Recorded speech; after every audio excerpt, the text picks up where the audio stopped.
ವಿಜಯ್ ಕಿರಂಗದೂರು ನೇತೃತ್ವದ ಹೊಂಬಾಳೆ ಫಿಲ್ಮ್ಸ್ ಕನ್ನಡದಲ್ಲಿ ಯಶಸ್ಸು ಕಂಡ ಬಳಿಕ ತೆಲುಗು, ತಮಿಳು ಮೊದಲಾದ ಭಾಷೆಗಳಿಗೆ ತೆರಳಿ ಸಿನಿಮಾ ನಿರ್ಮಾಣ ಮಾಡುತ್ತಿದೆ. ಈಗ ಬಾಲಿವುಡ್ನಲ್ಲೂ ಈ ಸಂಸ್ಥೆ ಸಿನಿಮಾವನ್ನ ನಿರ್ಮಿಸುತ್ತಿದೆ. ಬಾಲಿವುಡ್ನ ಖ್ಯಾತ ನಟ ಋತಿಕ್ ರೋಷನ್ ಜೊತೆ ಹೊಂಬಾಳೆ ಕೈ ಜೋಡಿಸಿದೆ. ಈ ಚಿತ್ರವನ್ನ ಯಾರು ನಿರ್ದೇಶನ ಮಾಡ್ತಾರೆ ಎನ್ನುವ ಕುತೂಹಲ ಮೂಡಿತ್ತು. ಕೊನೆಗೆ ಇದಕ್ಕೆ ಉತ್ತರ ಸಿಕ್ಕಿದೆ. ದಕ್ಷಿಣದ ನಟ ಹಾಗೂ ನಿರ್ದೇಶಕ ಪೃಥ್ವಿರಾಜ್ ಸುಕುಮಾರನ್ ಈ ಚಿತ್ರದ ಜವಾಬ್ದಾರಿ ಹೊತ್ತುಕೊಳ್ಳಲಿದ್ದಾರೆ ಎನ್ನಲಾಗ್ತಿದೆ. ಪೃಥ್ವಿರಾಜ್ ಹಾಗೂ ಹೊಂಬಾಳೆ ಫಿಲ್ಮ್ಸ್ ಮಧ್ಯೆ ಒಳ್ಳೆಯ ಬಾಂಧವ್ಯ ಇದೆ. ಈ ಮೊದಲು ಹೊಂಬಾಳೆ ನಿರ್ಮಾಣದ ಸಲಾರ್ ಚಿತ್ರದಲ್ಲಿ ಪೃಥ್ವಿರಾಜ್ ನಟಿಸಿದ್ರು. ಈಗ ಸಲಾರ್ 2 ಚಿತ್ರಕ್ಕಾಗಿ ಅವರು ರೆಡಿ ಆಗ್ತಿದ್ದಾರೆ. ಅವರು ಈ ನಿರ್ಮಾಣ ಸಂಸ್ಥೆ ನಿರ್ಮಿಸುತ್ತಿರುವ ಚಿತ್ರವನ್ನ ನಿರ್ದೇಶನ ಮಾಡಲಿದ್ದಾರೆ ಎಂದು ಹೇಳಲಾಗ್ತಿದೆ. ಪೃಥ್ವಿರಾಜ್ ಅವರು ಲೂಸಿಫರ್ ಹಾಗೂ L2 ಎಂಪುರಾನ್ ಚಿತ್ರಗಳನ್ನ ನಿರ್ದೇಶಿಸಿದ್ದು, ಇದಕ್ಕೆ ಮೋಹನ್ ಲಾಲ್ ಅವರು ಹೀರೋ. ಮೋಹನ್ ಲಾಲ್ಗೆ ಅವರ ಸ್ಟಾರ್ ಗಿರಿಗೆ ತಕ್ಕಂತೆ ಸಿನಿಮಾವನ್ನ ಕಟ್ಕೊಟ್ಟಿದ್ರು.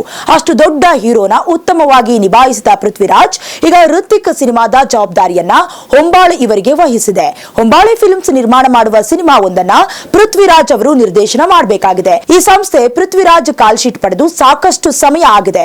ಈಗ ಅದಕ್ಕೆ ಮುಹೂರ್ತ ಕೂಡಿ ಬಂದಿದೆ. ಋತಿಕ್ ರೋಷನ್ ಅವರಿಗೆ ಬಾಲಿವುಡ್ ನಲ್ಲಿ ಸಖತ್ ಬೇಡಿಕೆ ಇದೆ. ಅವರ ಚಿತ್ರವನ್ನ ಸುಕುಮಾರನ್ ನಿರ್ದೇಶನ ಮಾಡ್ತಿದ್ದಾರೆ ಎನ್ನುವ ಕಾರಣಕ್ಕೆ ಅಭಿಮಾನಿಗಳಲ್ಲಿ ನಿರೀಕ್ಷೆ ಹೆಚ್ಚಿದೆ.